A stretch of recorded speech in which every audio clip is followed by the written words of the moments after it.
Je voudrais qu'on se tourne maintenant vers une famille, vers un père qui a perdu sa fille en quelque sorte, exactement de cette manière-là. On va vous appeler Monsieur William. La situation difficile que vous vivez, évidemment, eh bien, vous fait souhaiter l'anonymat. Votre fille a été voir une thérapeute du même genre, du même groupe, avec les mêmes idées. Pouvez-vous nous expliquer? Courrier nous indiquant qu'elle faisait une recherche sur elle-même et qu'il fallait qu'elle ait une coupure avec ses parents pendant un certain nombre de temps. Mais rien ne vous laissait présager cela. Rien ne laissait présager cette situation. Et un jour, c'est vous qui êtes revenu vers elle en lui faisant une proposition. J'ai envoyé un mail, donc elle ne répondait pas au mail, elle ne répondait pas au téléphone. Un jour, un an et demi après, on ne se voyait plus, je lui ai envoyé un mail, je lui ai dit on peut peut-être voir ensemble un thérapeute compétent pour faire de la thérapie familiale. Je m'étais renseigné auparavant ce qu'était une thérapie familiale.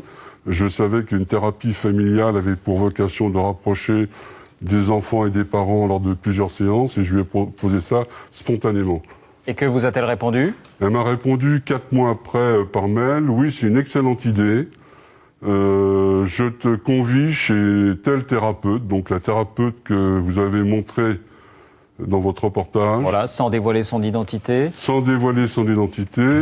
Nous n'avons pas du tout cherché à comprendre qui était cette thérapeute, parce que nous n'avions pas vu avec mon épouse notre fille depuis plus de 2 ans, et nous étions trop contents de la revoir. Alors donc, comment s'est passée cette séance? On m'a accusé de tous les maux. On m'a accusé de tous les maux.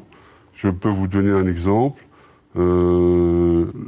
La base est toujours la même, à savoir l'inceste, la violence.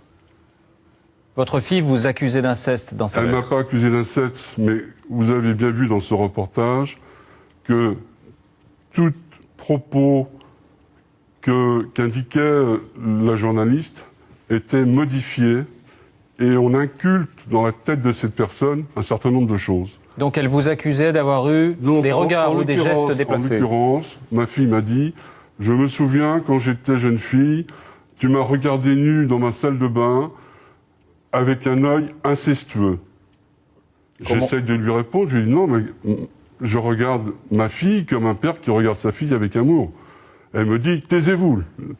La thérapeute me dit « Taisez-vous !» Ensuite, la conversation continue. Elle me dit « Papa, vous avez fait joujou certainement avec mon zizi dans mon enfance. » J'essaie de répondre de nouveau, interloqué. On m'a dit « Taisez-vous !» Et ensuite « Papa, tu étais violent. Papa, tu avais... Dans tes yeux, on voyait que tu avais envie de tuer.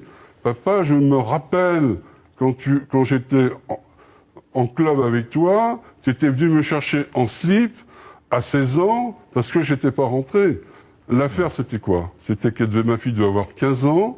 Je lui ai demandé de rentrer à minuit. Il était 3 ou 4 heures du matin dans un club de vacances. Comme tout parent, je me suis inquiété. J'ai mis mon maillot de bain. Je suis recherché ma fille qui était en train de traîner avec un gentil organisateur. De nouveau, elle a interprété ça comme son père qui était jaloux, qui voulait pas que sa fille puisse voir d'autres hommes. Et donc, au fur et à mesure, tous les propos ont été transformés. Comment avez-vous réagi à la fin de cette séance? J'ai toujours été quelqu'un qui essayait de lutter. 3 fois de suite, j'ai dit « Mais ce n'est pas vrai, la vérité, c'est celle-ci. » 3 fois de suite, on m'a complètement rabroué méchamment. La thérapeute m'a vraiment rabroué méchamment. Et on vous dit de telles horreurs que vous vous enfoncez de plus en plus en vous-même. Comment est-ce que votre épouse a réagi? De la même manière, complètement interloquée. On ne peut pas écouter de telles horreurs. Alors vous vous remettez en question, vous ne savez plus où est la vérité. Et ce soir, vous m'avez permis de voir vraiment l'autre volet de la chose, et je comprends mieux maintenant comment ça s'est passé.